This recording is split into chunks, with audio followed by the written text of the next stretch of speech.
नमस्कार, स्वागत है आप सभी का। जैसे कि आप सभी को पता है कि मैं इसी वर्मा जो है वॉल्यूम 1 उसका एक्सरसाइज सॉल्यूशन कर रहे हैं। ठीक है, तो हमने ऑलरेडी जो रेस्ट एंड मोशन यूनिट है काइनेमेटिक्स, उसमें हमने 4 वीडियोस बना लिया है, जिसमें हमने क्वेश्चन नंबर 1 to 38 कवर कर लिया है। तो आज जो हम करने जा रहे हैं वो है question number 39 to question number 52।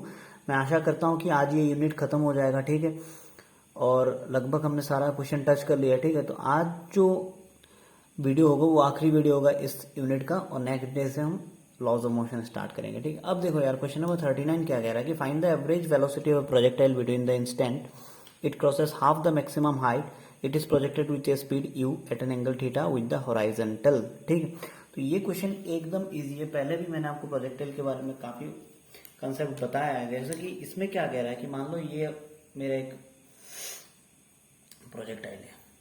ठीक, ये मेरा एक प्रोजेक्टाइल है और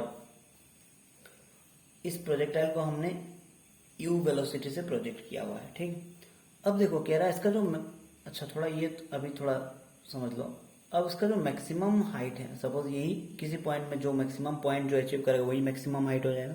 तो मैक्सिमम हाइट का जो हाफ पार्ट है, सपोज यहाँ पर कहीं मैक्सिमम हाइट का हाफ पार्ट है ए, तो सेम यहाँ पर भी बी, ये भी हाफ पार्ट होगा, क्योंकि प्रोजेक्टाइल हमेशा क्या करता है, सेम पॉइंट को 2 बार अचीव करता है कि नहीं। तो ये जो एक पॉइंट है और ये पॉइंट है, मान लेते हम ये दोनों point he half of the maximum height है। ठीक है, ठीक है, तो इन दोनों के, तो क्वेश्चन क्या कह रहा है कि एवरेज वेलोसिटी निकालना है ए और बी के बीच में।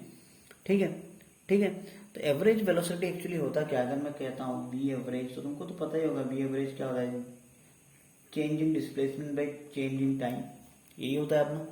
तो यहाँ पर एक बात ध्यान रखने वाली है, अगर मैं डिस्प्लेसमेंट भी बात करता हूँ तो displacement is the shortest distance. तो अगर मैं शॉर्टेस्ट मानता हूँ तो यही जो हॉराइजॉन्टल लाइन है यही शॉर्टेस्ट हो जाएगा, यही तो है। तो तुमको एक बात पता है, देखो भाई, कोई भी प्रोजेक्टाइल हो, सपोज कोई भी प्रोजेक्टाइल हो, ठीक है, और उसको मैं यू वेलोसिटी से प्रोजेक्ट कर रहा हूँ, तो मेरा एक वर्टिकल कंपोनेंट हो जाएगा you sine theta, horizontal component हो जाएगा यू कॉस थीटा। अब इस केस में मेरा वर्टिकल कंपोनेंट से कोई मतलब नहीं, क्योंकि मोशन किस तरफ है, अलोंग हॉराइजॉन्टल, है कि नहीं। कह रहा है ना, it is projected with speed u at an angle theta with the horizontal. ठीक है, तो ये तो थीटा, और जो मोशन भी है, अगर मैं डिस्प्लेसमेंट की बात करूं तो डिस्प्लेसमेंट मेरा किस तरफ है, अलोंग एक्स एक्सिस, तो मतलब यू कॉस थीटा। अब हम अपने को एक चीज पता है, क्या पता है, पहले भी हमने कहा था किसी भी प्रोजेक्टाइल में जो हमारा एक्स डायरेक्शन अलोंग हॉराइजॉन्टल में जो वेलोसिटी होता है, वो वेलोसिटी यू कॉस थीटा मान लो। U cos theta is always constant, constant. ठीक है, एट एनी इंस्टेंट। क्यों?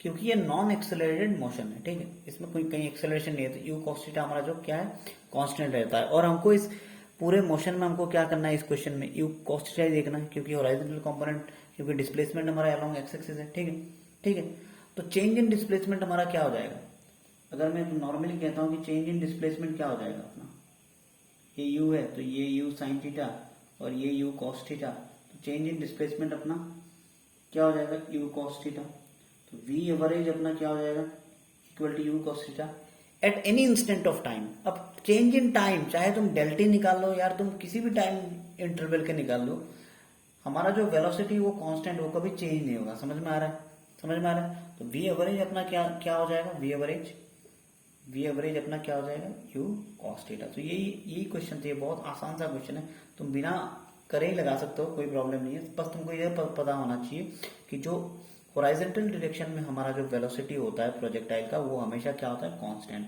एट चाहे किसी भी इंस्टेंट पे निकालो, तो मैं इस इंस्टेंट पे निकाल रहा हूँ सपोज t1 टाइम, यहाँ पर t2 टाइम, लेकिन बोथ यहाँ पर निकाल, कहीं भी लाइन पे निकालो, ये क्या है, कांस्टेंट यू कॉस थीटा। समझ में आ रहा है। चलो तो नेक्स्ट क्वेश्चन देखते हैं, क्वेश्चन नंबर 39 देख ले, क्वेश्चन नंबर 40। अब क्वेश्चन नंबर 40 देखो क्या कह रहा है, a bomb is dropped from a plane horizontally with uniform speed, show that the bomb will explode vertically below the plane. Is the statement true if the plane flies with uniform speed but not horizontally? अब इस type के question में क्या करना, सबसे पहले मैं तुमको कुछ चीज बता देता हूँ। ठीक है, एक बात तुम ध्यान रखना, अगर हमारा एयर रेजिस्टेंस नहीं है, ठीक है, नो एयर रेजिस्टेंस, मान लो no air resistance,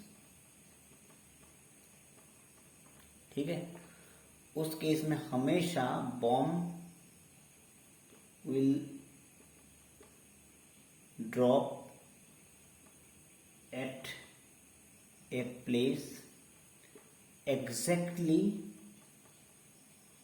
below the plane। ये तुम नोट कर लो भाई साहब, जब हमारे पास कोई एयर रेजिस्टेंस नहीं होगा तो बॉम्ब एग्जैक्टली प्लेन के नीचे ही जाके गिरेगा, ठीक है। और दूसरा कंडीशन क्या है, मान लो कुछ एयर रेजिस्टेंस हो गया अपने पास,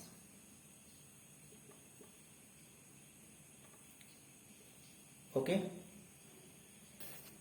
तो जिस केस में थोड़ा एयर रेजिस्टेंस हो जाएगा, ठीक है, उस केस में क्या हो जाएगा, बॉम्ब, ऑब्वियसली बात है एयर रेजिस्टेंस होगा तो बॉम्ब क्या फेस करेगा, डीएक्सेलरेशन, है कि नहीं।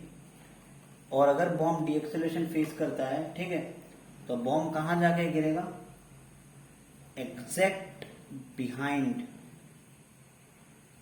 Aeroplane, exact behind aeroplane. मान लो एरोप्लेन मेरा यहाँ है, ठीक है, तो बॉम्ब एग्जैक्टली यहाँ पर जाके गिरेगा, ठीक है। तो जब एयर रेजिस्टेंस होगा तो एग्जैक्टली बिहाइंड, और नहीं तो air resistance exactly vertical downward, ठीक। तो इतना तो तुम्हें समझ में आ गया। अब क्वेश्चन क्या कह रहा है, क्वेश्चन कह रहा है कि bomb is dropped from a plane flying horizontally with uniform speed so that the bomb will explode vertically below the plane. अरे तो मान लो यार कोई भी, सपोज मेरा ये एक प्लेन है, प्लेन कुछ इस टाइप का होता है ना प्लेन, ठीक है, तो इसमें हमने यहाँ पर एक बॉम्ब रख दिया, ये बॉम्ब प्लेन, ठीक है। अब प्लेन मेरा इनिशियली यू स्पीड से मूव कर रहा है, ठीक है, ठीक है, और कह रहा है कि a bomb is dropped from a plane flying horizontally with uniform speed, मतलब स्पीड जो है अपना यूनिफॉर्म स्पीड है, यू कांस्टेंट स्पीड, ठीक है, ठीक है। तो ये प्लेन यूनिफॉर्मली अगर यू स्पीड से मूव कर रहा है तो मेरा बॉम्ब भी तो इनिशियली यू स्पीड में मूव कर रहा है क्योंकि वो प्लेन में ही है, ठीक। अब मैंने किसी इस पोजीशन पे, मान लो मैंने क्या किया, सपोज ये पोजीशन में नाउ बना रहा हूं, ठीक, इस पोजीशन से मैंने बॉम्ब को छोड़ दिया, तो बॉम्ब क्या करेगा भाई साहब, बॉम्ब को इस टाइप का पाथ फॉलो करेगा ना, प्रोजेक्टाइल वाला करेगा। अब इस केस में मुझे प्रूफ करना है कि बॉम्ब जब यहां जाके गिरेगा इस पोजीशन में, मान लो ये डिस्टेंस x है, ठीक है, तब मेरा प्लेन यहां होना चाहिए। समझ में आ रहा है कि नहीं, बिल्कुल इस बॉम्ब के ऊपर, समझ में आ रहा है कि नहीं, ठीक। अब एक बात समझ लो तुम ध्यान से यार, जो मेरा वेलोसिटी ऑफ प्लेन है वही मेरा वेलोसिटी ऑफ बॉम्ब है, इनिशियल वेलोसिटी। और वेलोसिटी अलोंग किसी भी प्रोजेक्टाइल का velocity along x direction is constant, constant. तो मैं कह सकता हूं u मेरा क्या है, कांस्टेंट, u मेरा क्या है, कांस्टेंट। तो अगर मैं कहता हूं time taken by bomb to reach this point t, मैं मान लेता हूं t, तो डिस्टेंस कितना हो जाएगा, x इक्वल टू क्या हो जाएगा, ut, ये हो जाएगा x इक्वल टू ut। अब मान लो भाई साहब ये बॉम्ब के लिए बता रहा हूं, बॉम्ब यहां आने में अपना कितना टाइम ले रहा है, u और t, ठीक, u इंटू टी।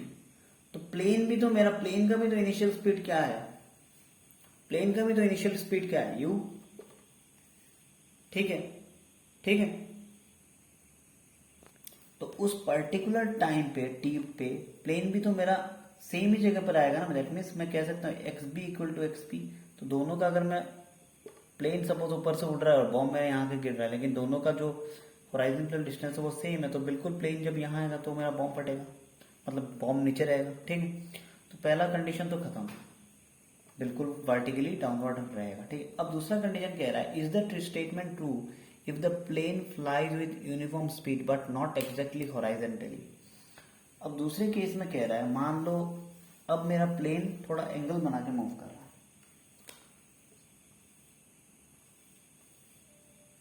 सपोज उसने एंगल बना दिया थीटा से, ठीक है, और प्लेन इस डायरेक्शन में था, सपोज मैं इसको प्लेन बना देता हूँ, ठीक है, और वो यहाँ से ऐसा बॉम्ब छोड़ रहा है, समझ में आ रहा है? तो यहाँ से भी अगर बॉम्ब छोड़ता है तो ये भी क्या करेगा, अल्टीमेट प्रोजेक्टाइल ही फॉलो करेगा।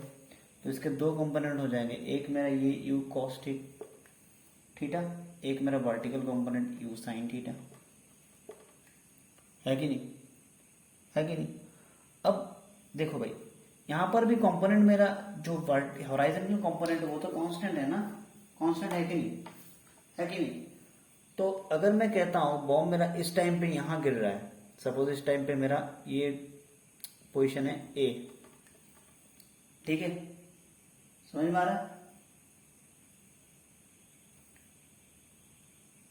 तो अगर इस कंडीशन में मेरा बॉम्ब यहां गिर रहा है तो उस कंडीशन, इनिशियल कंडीशन में मेरा जो प्लेन और बॉम्ब का वेलोसिटी वो तो बिल्कुल सेम था, यू कॉस थीटा, क्योंकि बॉम्ब तो प्लेन में ही था इस कंडीशन में। तो अगर इस कंडीशन में तुम अगर उस टाइम इंटरवल के लिए तुम प्लेन का भी अगर हॉराइजॉन्टल डायरेक्शन देखोगे तो हॉराइजॉन्टल डिस्टेंस देखो तो वो कहीं यहाँ पर ही आएगा, ठीक है, समझ में आ रहा है? That means what, that for that time interval, suppose तुम निकाल रहे हो यार distance, suppose bomb take time t, मान लो मैं लिखता हूं बॉम्ब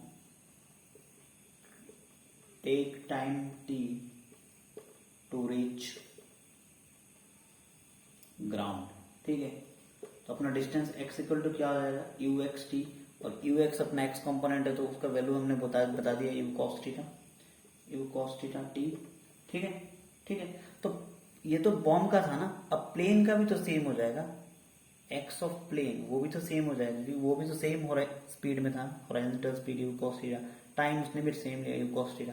इसका मतलब क्या हुआ कि एक्स बी और एक्स पी इस केस में भी सेम है, तो इस केस में अगर हम किसी भी एंगल से भी प्रोजेक्ट करते हैं तो जो बॉम्ब है वो बिल्कुल प्लेन के वर्टिकली डाउनवर्ड ही रहेगा, समझ में आ रहा है, उस टाइम इंटरवल के लिए, ठीक है, अगर प्लेन मेरा क्या है, कांस्टेंट मोशन में है, ठीक है, समझ में आ गया? अब क्वेश्चन नंबर 41 देखो, क्वेश्चन नंबर 41। अब क्वेश्चन नंबर 41 देखो, कह रहा है boy standing on long rail road, car throws a ball straight upward, the car is moving on the horizontal road with an acceleration of 1 meter per second square and the projection velocity is in vertical direction is 9.8 meter per second. How far behind the ball will reach ball face on the car? अब मान लो यार question क्या कह रहा है, मान लो मेरा ये कार है सपोज, ठीक है, कोई कार है जिसमें एक बॉय खड़ा हुआ है, ये एक बॉय है जो खड़ा हुआ है, ठीक है, और ये कार अपना क्या हो रहा है 1 metre per second square acceleration से मूव कर रहा है, ठीक। अब इस बॉय ने क्या किया है, इसने बिल्कुल इसके इस हाथ से मान लो इसने एक बॉल को यहां से सीधा वर्टिकली अपवर्ड उछाल दिया है, ठीक है, बिल्कुल वर्टिकल डायरेक्शन में उछाल दिया एक बॉल को, ठीक है, ठीक है, और इस बॉल को जब इसने उछाला है तो वेलोसिटी इसने दिया है 9.8 मीटर पर सेकेंड, इतना वेलोसिटी इसने दिया है, ठीक है। अब क्वेश्चन ये है कि ये कार तो आगे मूव करती जा रही है, अब ये बॉल देखो इसने सीधा इधर उठा दिया है, सीधा स्ट्रेट वर्टिकल अपवर्ड मोशन दे दिया इस बंदे ने, ठीक है। तो जब ये गाड़ी आगे की तरफ ऐसे चली जाएगी ना तो बॉल तो बिल्कुल उसके पीछे कहीं पीछे ही गिरेगी, यहाँ पर कहीं भी पोजीशन पे गिर सकेगी, गाड़ी तो आगे जा रही है, इसने बॉल को सीधा स्ट्रेट उठाया तो बॉल तो पीछे ही आना है तब गाड़ी के हिसाब से। अब मान लो बॉल जाके इस तरीके से मेरा घूम के इस लोकेशन में आ गया है, ठीक ठीक। अब अगर बॉल यहाँ गिरता है और 1 मीटर आफ्टर टाइम टी, अगर मेरा मान लो इनिशियल पोजीशन ये गाड़ी का था, आफ्टर टाइम टी मान लो यहाँ पर फाइनल पोजीशन एफ पे रीच कर जाता है ये बॉय, फाइनल पोजीशन में मेरा बॉय यहाँ पर हो जाएगा, तो ये जो डिस्टेंस हो जाएगा बॉल और ये डिस्टेंस हमें फाइंड आउट करना है, समझ में आ रहा है कितने दूर से इस बॉय से ये बॉल कितना दूर है, ठीक। अब देखो क्वेश्चन को करना कैसे, सबसे पहले हमें टाइम ऑफ फ्लाइट का मामला तो पता ही, तो टाइम ऑफ फ्लाइट अपना क्या होता है 2u। अब यहां पर सीधा इधर देखो बॉल हमने किस डायरेक्शन में उछाला है, यू वाई वर्टिकल कंपोनेंट में, तो u को मैं यू वाई साइन थीटा, तो अगर मैं प्रोजेक्टाइल को कहता हूं तो ये एंगल कितना बना है 90 डिग्री, तो साइन 90 कितना होता है 1/g, जी में मान लेता हूँ 9.8। ठीक, तो ये हो जाएगा 2uy बाई 9.8। तो टाइम ऑफ फ्लाइट 2uy, अब इनिशियल वेलोसिटी कितना था बॉल का 9.8, तो 2 इंटू 9.8 बाई 9.8, तो ये कैंसिल, तो टाइम ऑफ फ्लाइट कितना हो गया 2 सेकेंड। मतलब यहां से अगर बॉल उछाला है इसने तो 2 सेकेंड बाद ये बॉल जाके यहाँ कहीं गिरेगा इस पोजीशन पे, मान लो ए। ठीक, तो अब इस 2 सेकेंड में ये गाड़ी जो है जिसमें ये बंदा था वो गाड़ी कितने आगे जाएगी वही हमें निकालना है। तो हमको पता है equation of motion, equation of motion हमको पता है ना। सपोज ये x मान लेता हूँ मैं, डिस्टेंस मानता हूँ x, तो x equal to u t plus half of a t square. तो इनिशियल जो वेलोसिटी ऑफ कार था वो 0 था, तो मैं मान लेता हूँ 0 हो जाएगा हाफ ऑफ ए। अब एक्सेलरेशन इन्होंने दिया 1 metre per second, into time कितना है 2 सेकेंड, 2 स्क्वायर, तो ये हो जाएगा हाफ इंटू 2 स्क्वायर, 2 से 2 काट लो तो 2 मीटर। तो अपना डिस्टेंस कितना हो जाएगा 2 मीटर। तो जब मेरा ये आदमी यहाँ पहुंच गया था तो बॉल उसके सिर्फ उसके 2 मीटर पीछे गिरा था। ठीक है, गिर गया था। ठीक है, तो क्वेश्चन ये बड़ा ही इजी क्वेश्चन है। ठीक है, इसके बाद देखो क्वेश्चन नंबर 42। अब क्वेश्चन नंबर 42 जो है वो कह रहा है staircase containing 3 steps, each 10 cm high and 20 cm wide. ठीक है, तो उसका जरा फिगर देखो। सपोज ये अपने को एक स्टेयरकेस इन्होंने दे दिया, ठीक है, और यहाँ पर एक बॉल खड़ा हुआ है। ठीक है, अब इस बॉल को हमें इस तरीके से कितने वेलोसिटी से पुश करना है इस बॉल को, ताकि ये बॉल डायरेक्टली मेरा फाइनल स्टेप में आ जाए। समझ में आ रहा है? ठीक है, तो ये जो स्टेयरकेस है ना, इसका मतलब हाई जो है वो 10 cm, ये 10 cm हाई होता है एक, और फ्लैट में अगर मैं देखूं तो ये होता है 20 cm। ध्यान रखना एक स्टेयरकेस का। तो अब बॉल को मुझे यहाँ गिराने के लिए मुझे इस स्टेप को क्रॉस करना पड़ेगा, ये जो स्टेप है इस स्टेप को क्रॉस करना पड़ेगा। तो इस स्टेप तक अगर मैं वर्टिकल कंपोनेंट यहाँ से नापूं तो ये कितना हो जाएगा वर्टिकल 10 और 10 20, और अगर इस स्टेप तक मैं यहाँ इस पोजीशन से मैं जो है वर्टिकल डिस्टेंस तो मेरा 20, और इस पोजीशन से मैं इस स्टेप का अगर हॉरिजॉन्टल डिस्टेंस नापूं तो ये हो जाएगा ये 20 और ये अगेन 20, तो ये 40। समझ में आ रहा है?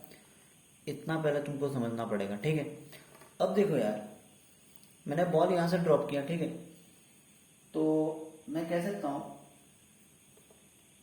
वर्टिकल कंपोनेंट में अगर लिख लेता हूँ, वर्टिकल अगर मेरा है 20 और हॉरिजॉन्टल, वर्टिकल मेरा 20, हॉरिजॉन्टल मेरा है 40। ठीक ठीक, तो मुझे निकालना क्या है, वेलोसिटी निकालना। तो सबसे बेस्ट जो तरीका है वो है equation of trajectory, equation of trajectory. ठीक, तो ये इक्वेशन क्या कहता है अगर तुमको याद है तो y equal to x tan theta minus g x square by 2 u square cos square theta. यहां से हमको यू फाइंड आउट करना है। समझ में आ रहा है? अब देखो भाई साहब, y तो वर्टिकल डिस्टेंस है, तो y तो मैंने ये मान लो y मेरा, तो y मेरा कितना है 20। ठीक ठीक, अच्छा एक कंडीशन यहाँ पर ध्यान रखना, मान लो मैं ये डिस्टेंस नीचे की तरफ आ रहा हूँ ना, तो नीचे तरफ आ रहा हूँ ना लोअर डायरेक्शन में, तो मैं मान लेता हूँ नेगेटिव वाई एक्सिस, तो ये -20 मान लेता हूँ। ठीक है, ऊपर की तरफ अगर जाएंगे मान लेता हूँ इसको मैं बेस लाइन, और इससे नीचे आ रहा हूँ मैं तो -20। ठीक ठीक, मतलब एक्चुअली जो डायरेक्शन है वो -20, मतलब डाउनवर्ड डायरेक्शन है तो -20, और यहाँ पर एक्स अपना कितना है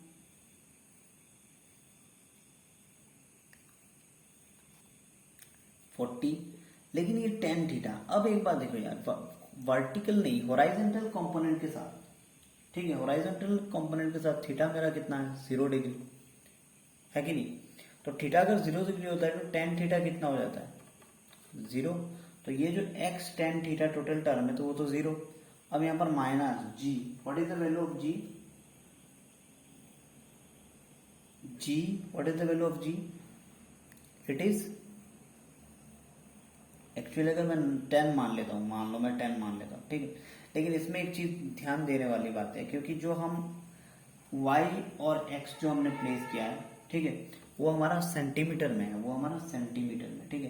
तो इस हिसाब से जो जी है, मान अगर तुम 10 मानते हो जी को, तो वो तुम जी क्या होता है 10 मीटर पर सेकंड स्क्वायर में होता है। तो इसको अगर मैं मतलब देखो जी मेरा क्या होता है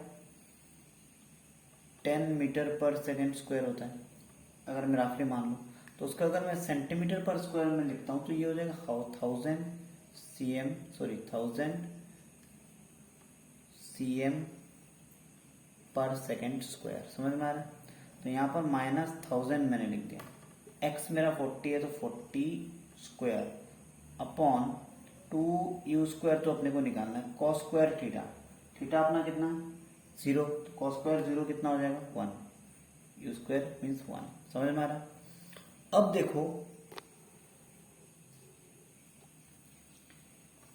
माइनस माइनस अपना गया, यहां से अगर मैं यू स्क्वायर का वैल्यू निकालता हूं तो यू स्क्वायर मेरा क्या आ रहा है 1040 स्क्वायर अपॉन 220 हो गया।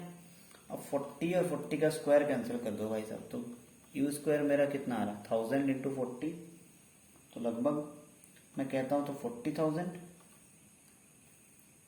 ठीक। तो 40,000 है तो यू का वैल्यू कितना आ जाएगा √40,000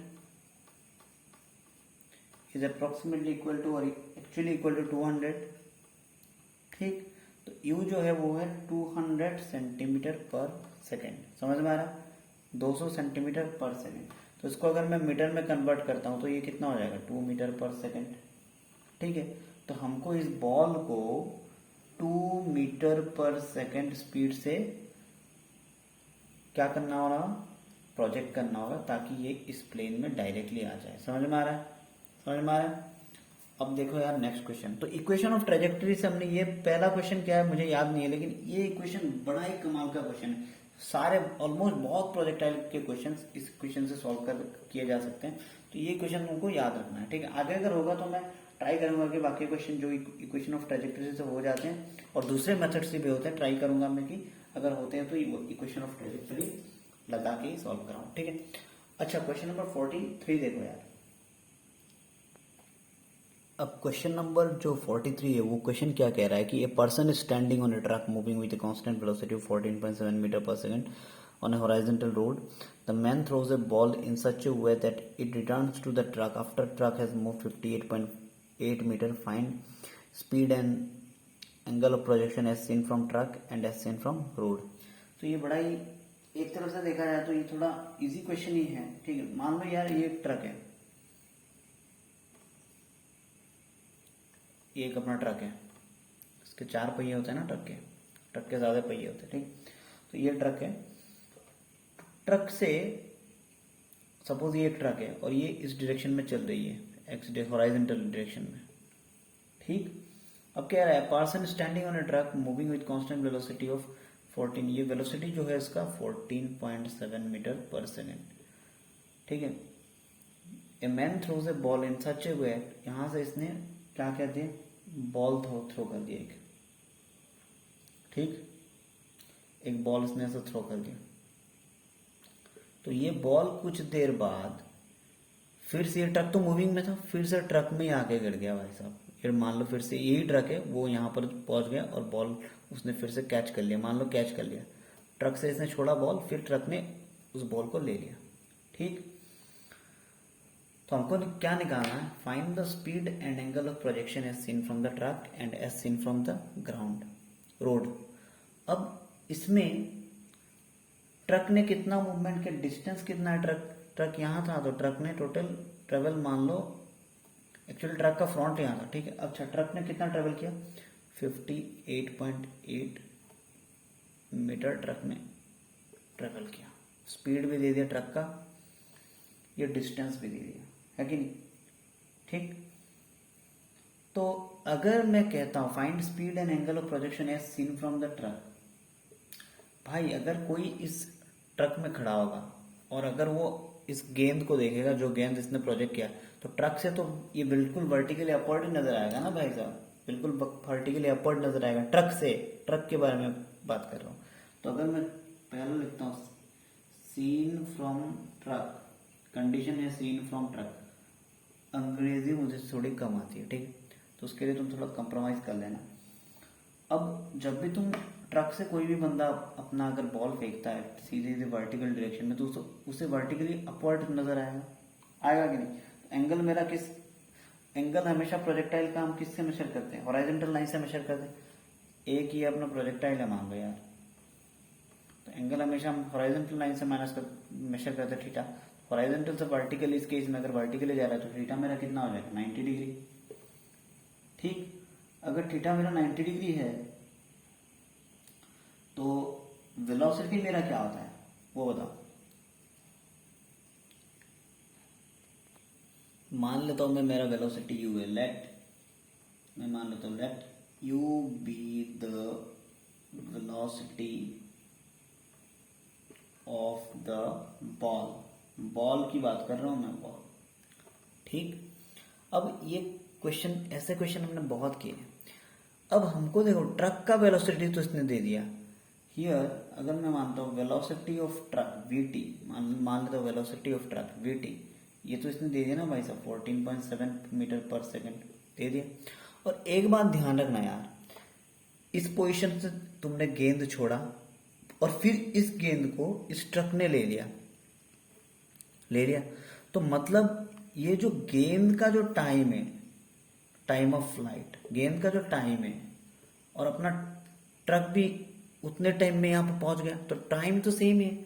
टाइम अगर इससे मैं निकाल लेता हूँ तो उस टाइम के लिए फिर मैं वेलोसिटी निकाल सकता हूँ उस गेंद का। तो सबसे पहला इंपॉर्टेंट जो फैक्टर है मैं निकाल लेता हूँ time taken by truck. Truck ने कितना टाइम ले लिया, टाइम टेकन बाय ट्रक। तो ट्रक ने कितना टाइम ले लिया वो, t equal to distance by velocity, velocity of truck. Distance इसने 58.8 मीटर ट्रक ट्रेवल किया दिया हुआ है, और वेलोसिटी इसने 14.7। समझ में आ रहा है? तो ये अगर तुम सॉल्व करोगे तो ये आ जाएगा 4 सेकेंड। समझ में आ रहा है? अब ये ट्रक ने कितना टाइम ले लिया, 4 सेकेंड, तो उतना ही तो टाइम इस प्रोजेक्टाइल ने, बॉल ने लिया होगा। ठीक है, ठीक है। तो अगर मैं, अब मुझे ट्रक का टाइम मिल गया, ठीक है, अब मैं टाइम ऑफ फ्लाइट मुझे पता है किसी भी प्रोजेक्टाइल का, ना हो time of flight, time of flight क्या होता है, 2u sin थीटा बाई जी, ये हमको पता है। ठीक, और यहां से मुझे वेलोसिटी निकालना, तो u साइड चेंज करके मैं अलग से ले चलता हूं, तो ये हो जाएगा T G by 2 sine theta हो जाएगा। अब टाइम ऑफ फ्लाइट अपना कितना लगा, जो ट्रक का टाइम लगा वही 4 इंटू जी, अपने को पता है 9.8 बाई 2 साइन थीटा, मैंने कहा था 90 डिग्री, तो साइन 91, सो 2 इंटू 1, तो इसका जो वैल्यू है वो कितना आ जाएगा बताओ। अगर तुम इसको सॉल्व करोगे तो इसका वैल्यू इस तरफ से आ जाएगा 19.6 मीटर पर सेकेंड। पहला वाला कंडीशन तो खत्म, समझ में आ रहा है? अब बी वाला कंडीशन, बी वाला कंडीशन क्या है कि हम रोड से देख रहे हैं इसको।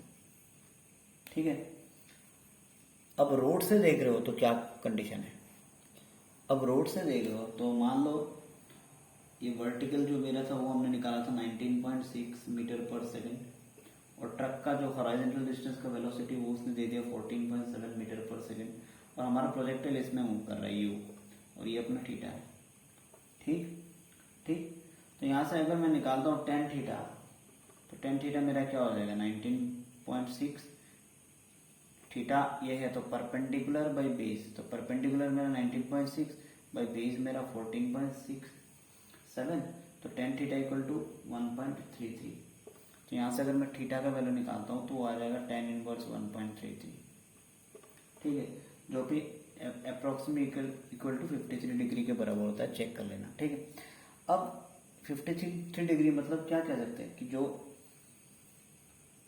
जब हम रोड से देख रहे थे तो बॉडी जो है वो स्लाइटली इंक्लाइन थी 53 डिग्री की तरफ। ठीक है, अब वेलोसिटी निकालना है हमें। ठीक है, तो वेलोसिटी हॉरिजॉन्टल डायरेक्शन में हमेशा क्या होता है, यू कॉस थीटा, तो वेलोसिटी क्या हो जाएगा, यू कॉस थीटा। ठीक है, तो यू कॉस थीटा के बराबर कितना हो जाएगा, वेलोसिटी हॉरिजॉन्टल में कितना था 14.7। समझ में आ रहा है? तो यहां से अगर मैं यू निकालता हूँ यार, यू अगर मैं निकालता हूँ यू का वैल्यू क्या हो जाता है, वो हो जाएगा 14.7 बाई कॉस थीटा, ठीक। और ये हो जाएगा 14.7 और एंगल अपना कितना था 53 डिग्री, तो मैं मान लेता हूँ कॉस 53 डिग्री, ठीक है। तो जो कि नियर अबाउट बराबर किसके हो जाता है 24.3 मीटर पर सेकेंड। समझ में आ रहा है। तो दोनों ही क्वेश्चन बहुत ही ईजी है, कोई प्रॉब्लम नहीं है। तुमको यहाँ पर सबसे पहले ट्रक का टाइम निकालना है, फिर उसी टाइम पे उस बॉल का भी जो है मतलब वेलोसिटी कैलकुलेट करना है, ठीक है। अब नेक्स्ट क्वेश्चन 44 देख लो। तो 44 जो क्वेश्चन है मैं तुमको सीधा सीधा बुक से दिखा रहा हूँ, ठीक है, क्योंकि क्वेश्चन लेंथी लिखने में काफी टाइम लगता है।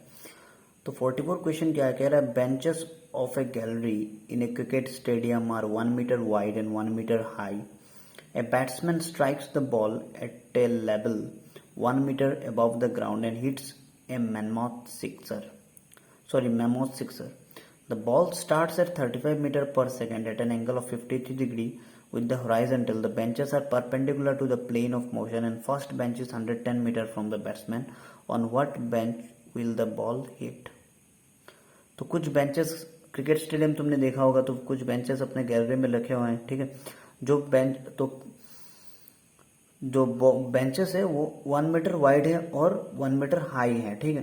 तो एक बैट्समैन जो है उसने 1 मीटर ऊपर से, जमीन से 1 मीटर ऊपर से एक छक्का जड़ा है, ठीक है। और जब उसने छक्का जड़ा है तो बॉल जो था, ball starts at 35 metre per second at an angle of 53 degree. मतलब initial velocity of ball is 35 metre per second and the angle is 53 degree with the horizontal. तो बेंचेस जो है परपेंडिकुलर टू द प्लेन है और first bench जो है वो batsman से 110 मीटर की दूरी में है। तो जब बैट्समैन ने छक्का लगाया तो वो छक्का किस बेंच में जाके गिरा होगा वो हमें निकालना है, ठीक है। तो क्वेश्चन तुमने देख लिया। अगर तुमको क्वेश्चन लिखना है तो तुम लिख लो वीडियो पोस्ट करके, कोई प्रॉब्लम नहीं है। अब हम सीधा इसे सॉल्यूशन कर लेते हैं, ठीक है। तो क्वेश्चन नंबर जो 44 है वो कुछ इस टाइप का है, क्वेश्चन नंबर 44, ठीक है। मैं क्वेश्चन लिख नहीं रहा, तुमको क्वेश्चन मैंने दिखा दिया, ठीक है। अब क्वेश्चन क्या कह रहा है देखो,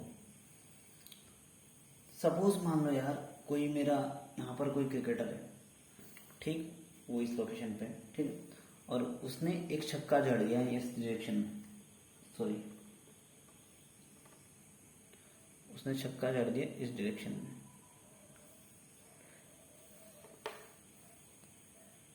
मैं यहां से दिखाता हूँ, मान लो उसने छक्का जड़ दिया इस डायरेक्शन में और इस एंगल का वैल्यू है 53 डिग्री, ठीक। और जो छक्का इसने जड़ा है तो जो इनिशियल स्पीड ऑफ बॉल है वो 35 मीटर पर सेकेंड है, ठीक है। अब इसने जो ये छक्का जड़ा है ना, ये ग्राउंड से 1 मीटर हाई में था, मान लो ये 1 मीटर हाई, ठीक।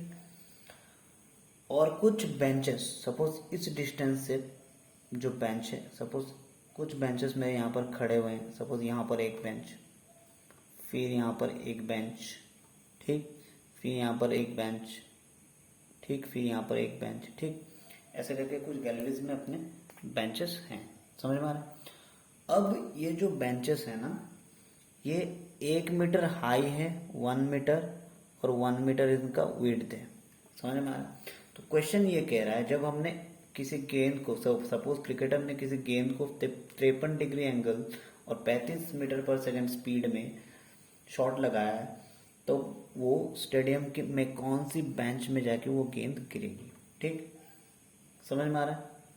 तो अब एक चीज देखो यार, ये पहला जो बेंच है ना वो क्रिकेटर से 110 मीटर दूरी में है, ये भी इसने दे दिया है, इतना गिवन है अपने पास, ठीक ठीक।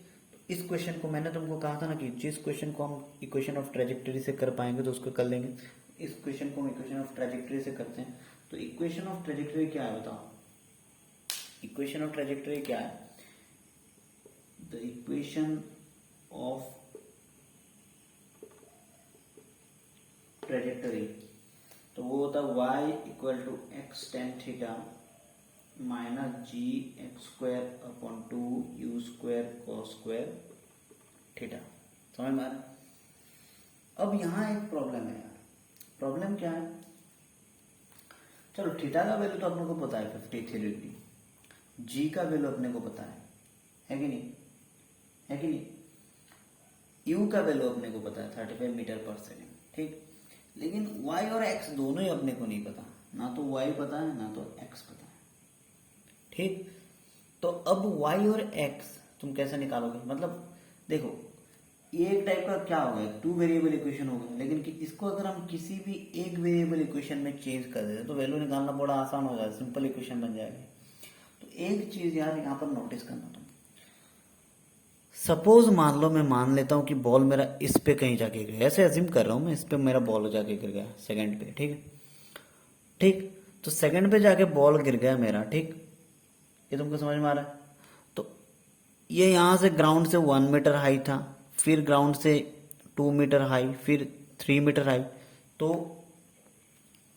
अगर मैं इस केस में मान लेता हूँ मेरा y मेरा सपोज मैं मान लेता हूँ 3 मीटर, वैसे ही मैं एग्जांपल दे रहा हूँ तुमको, 3 मीटर, y मेरा 3 मीटर। ठीक, तो अगर y मेरा 3 मीटर है तो मैं अगर इस पोजीशन से मैं x का भी वैल्यू देखो तो 1 2 3 मीटर, तो x भी मेरा क्या हो जाएगा 3 मीटर। लेकिन x ऑलरेडी मेरा इस डिस्टेंस को तो कवर करना पड़ेगा ना, क्योंकि बैट्समैन से x का कितना डिस्टेंस है 110, तो 3 + 110 कह सकता हूं मैं, समझ में आ रहा है। तो मान लो मेरा y, सपोज मेरा y है, y मेरा y है, ठीक, तो x मेरा क्या हो जाएगा 110 + y, समझ में आ रहा है। तो इस रिलेशन को मैं यहाँ पुट कर देता हूँ, तो y तो मेरा y है, ठीक, और x के जगह पर मैंने पुट कर दिया 110 + y, 1053 माइनस जी, अब मैंने मान लिया, चलो यार 10 मान लेते जी, x फिर अपना 110 + y बाय 2, यू स्क्वायर कितना हो जाएगा 35 स्क्वायर, एंड कॉस स्क्वायर 53, समझ में आ रहा है। तो इन सबको अगर सॉल्व करोगे ना तो y का वैल्यू कितना आ जाएगा, वर्टिकल डिस्टेंस मेरा y = 5 मीटर आ जाएगा, समझ में आ रहा है। y मेरा कितना आ जाएगा 5 मीटर, ठीक। तो यहां पर एक चीज ध्यान रखना, हमारा बेस लाइन तो ये है, क्योंकि क्रिकेटर ने तो इस लाइन से शॉट लगाया, तो y अगर मेरा 5 मीटर है तो ऑलरेडी यहां पर मेरा मेन पोजीशन मान लो इनिशियल पोजीशन है, और यहां से 5 मीटर, तो ये कौन से स्टेप में जाएगा 6 स्टेप, 6 बेंच, क्योंकि मेरा अगर मैं कहता हूं n-1 = 5, n-1 n मेरा नंबर ऑफ बेंचेस है, तो n-1 बेंच में जब था तो वो 5 मीटर में पहुंचेगा, तो n मेरा कितना आ जाएगा 6, तो 6 बेंच आंसर हो जाएगा, समझ में आ रहा है। क्योंकि तुम वैसे भी मान सकते हो, यहाँ पर अगर इनिशियल पोजीशन पे है तो इससे 5 मीटर, तो ये तो पहला बेंच है, फिर मैं मान लेता हूँ ये 1 metre 2 metre 3 metre, suppose 4 metre 5 metre, ठीक, तो कितना स्टेप हो गया 1 2 3 4 5 6 बेंचेस है कि नहीं, 6 बेंचेस हुआ कि नहीं। तो ये आंसर क्वेश्चन नंबर 44 का है, ठीक है। अब देखते हैं क्वेश्चन नंबर 45। अब क्वेश्चन नंबर 45 देखो, man is sitting on the shore of a river, he is in the line of 1 metre long boat and is 5.5 metre away from the centre of the boat, he wishes to throw an apple into the boat, if he can throw the apple on with a maximum of 10 meter per second, find the minimum and maximum angle of projection for successful shot, ठीक है। तो ये question कुछ इस type का कह रहा है, मान लो सपोज ये मेरा कोई सी शोर है, समुद्र का किनारा, ठीक, तो इसमें एक 1 मीटर बोट है, मान लेता हूँ ए बी, ये मेरा बोट है, ठीक है, ये मेरा बोट है, ठीक। अब ये जो बोट है ना बेटे 1 मीटर बोट, ठीक है, इससे ये आदमी जो है कम से कम 5 मीटर, मिनिमम 5 मीटर डिस्टेंस में खड़ा हुआ है, ठीक है। मान लो ये मैन 5 मीटर डिस्टेंस में खड़ा हुआ है, ठीक है, सॉरी 5 मीटर डिस्टेंस नहीं, वो इस बोट के सेंटर मत, मान लो ये जो ए बी डिस्टेंस है मेरा ये 1 मीटर है, ठीक है, इसने कह दिया क्वेश्चन में। अब इसका हाफ पॉइंट कौन सा हो जाएगी, ये बिल्कुल, और वो आदमी इस पोजीशन से मिड पॉइंट से सी से 5.5 मीटर की डिस्टेंस में खड़ा हुआ है, ठीक है, ये डिस्टेंस मेरा 5.5 मीटर है, ठीक है। और एक बात इसने कहा है कि अज्यूम करने के लिए कि दोनों जो मेरे मैन या तो बोट वो एक ही हॉरिजॉन्टल लाइन में खड़े हुए हैं, ठीक है। अब कह रहा है कि जो आदमी मेरा इस पोजीशन में खड़ा था, ठीक है, ठीक है, उसने एक एप्पल को प्रोजेक्ट कर दिया, ठीक है, एप्पल को वर्टिकली प्रोजेक्ट कर दिया, ठीक है। तो वो चाहता है कि वो जो एप्पल उसने छोड़ दिया ना यू वेलोसिटी से, जो वेलोसिटी इन्होंने दे दिया क्वेश्चन में 10 मीटर पर सेकंड, वो किसी भी तरह जाके बोट में गिर जाए, ठीक है, मतलब बोट में गिर जाए, ठीक है। अब एक बात देखो यार, तो क्वेश्चन कह रहा है कि find the minimum and maximum angle, हमको एंगल निकालना है, ठीक है, मिनिमम एंड मैक्सिमम एंगल, ठीक है, of projection for successful shot, कि कौन सा ऐसा मिनिमम और मैक्सिमम एंगल हो जाएगा जो कि हमारा सक्सेस रहेगा इस प्रोजेक्शन के लिए, ताकि वो एप्पल मेरा ए और बी के बीच में गिर जाए, क्योंकि ए और बी ही मेरा बोट है, तो कहीं भी सपोज मान लो ए से बी के डिस्टेंस में कहीं भी गिर जाता है तो वो तो सक्सेसफुल शॉट हो गया, बोट में रिसीव हो जाएगा वो एप्पल, ठीक है। तो हमको वो एंगल निकालना है, ठीक है।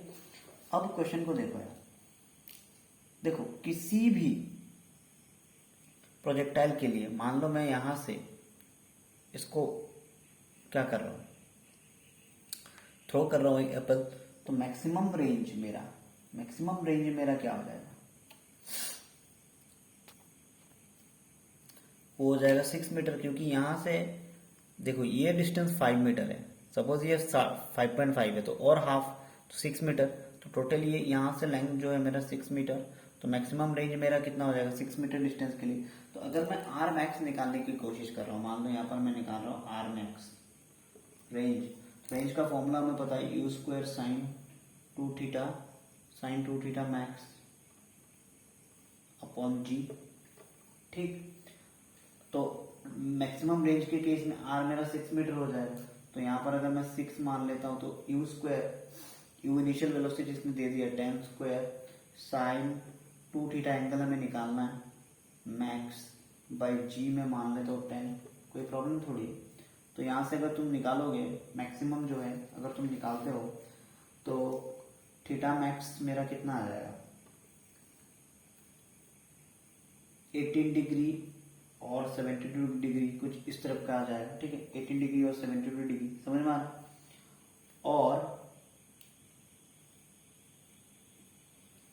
अगर मैं मिनिमम निकालना चाहता हूँ आर मीन अगर मैं निकालना चाहता हूँ तो वो हो जाएगा u square sine 2 theta min by जी।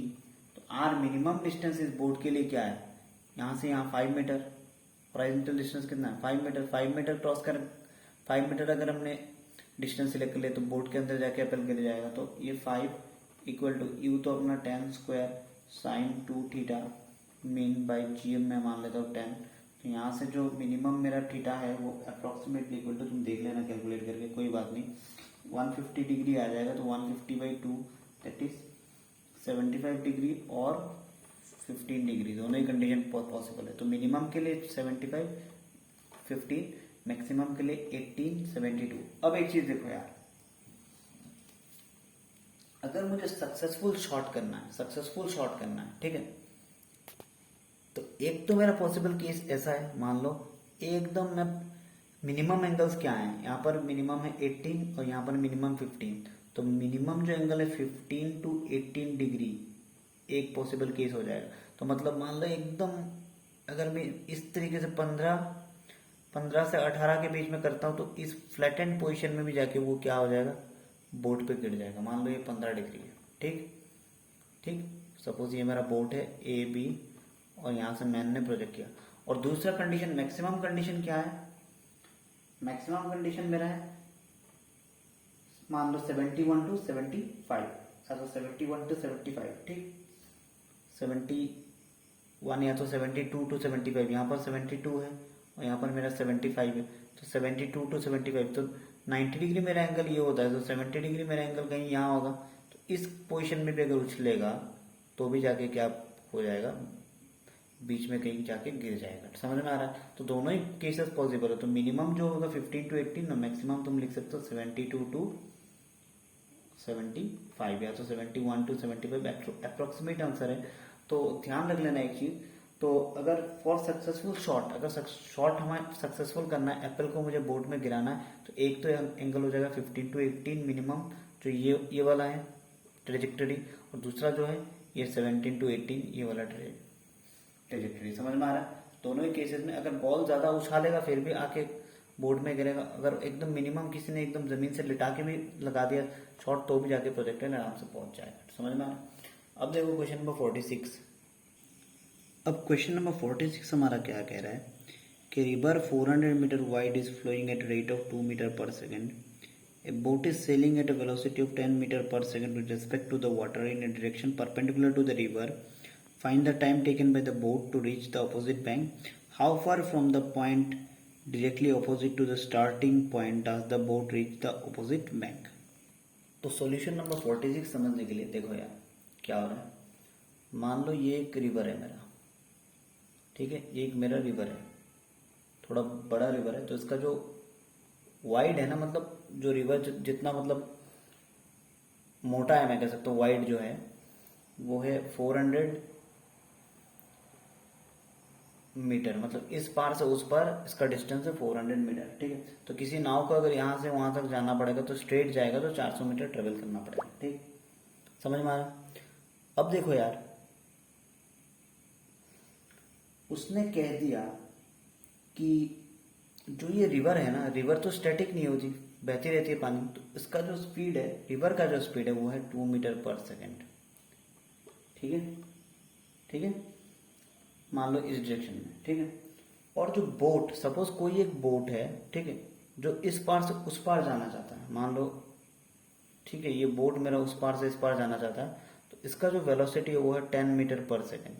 लेकिन एक बात ध्यान रखना है, क्योंकि पानी क्या कर रहा है, 2 मीटर पर सेकेंड स्पीड से क्या है, फ्लो हो रहा है एक्स डायरेक्शन में मान लो, तो वो बोर्ड को कुछ ना कुछ धकेल के उसको इंक्लाइन कर देगा उसका डायरेक्शन, तो बोर्ड मान लो फाइनल जो पहुंचेगा वो इस रूट से पहुंचेगा, ठीक है। अब इतना तुमको ध्यान लगाना है, ठीक। अब क्वेश्चन में कह दिया है कि जो डायरेक्शन ऑफ बोट है ना, मींस तो बोट जो मूवमेंट कर रहा है वो क्या है, वाटर के बिल्कुल परपेंडिकुलर, मीन्स रिवर के परपेंडिकुलर, तो वो यही डायरेक्शन है। अब सबसे पहले समझने वाली बात ये है, क्या है कि क्वेश्चन ए में हमको पूछा है कि find the time taken by the boat to reach the opposite bank. मान लो यहाँ से बोट ने स्टार्ट किया, उसको कितना टाइम लग रहा है कि ऑपोजिट एंड में वो बोट पहुंच जाए, ठीक है। तो सबसे पहले देखो मैं कहता हूँ, ठीक, मान लेता हूँ ये मेरा क्या है, वर्टिकल कंपोनेंट जो रिवर का है, और तो मैं मान लेता हूँ width of river vertical component, तो वाई मैं मान लेता हूँ 400 मीटर, ठीक, ठीक। और velocity of river is equal to v r, velocity of river 2 metre per second, ठीक। And velocity of boat is 10 metre per second given, okay, okay. अब देखो फर्स्ट केस में मुझे टाइम निकालना है ना, बोट ने कितना टाइम लिया वो इस बैंक से उस बैंक की तरफ जाने में, मान लो ए से बी तक जाने में। तो बोट का तो भाई मुझे क्या है, मेरे पास वेलोसिटी बोट का है और डिस्टेंस भी मेरे पास है, बोट तो 400 मीटर ही ट्रेवल करेगा, तो मुझे पता है let t be the time taken by boat to reach opposite side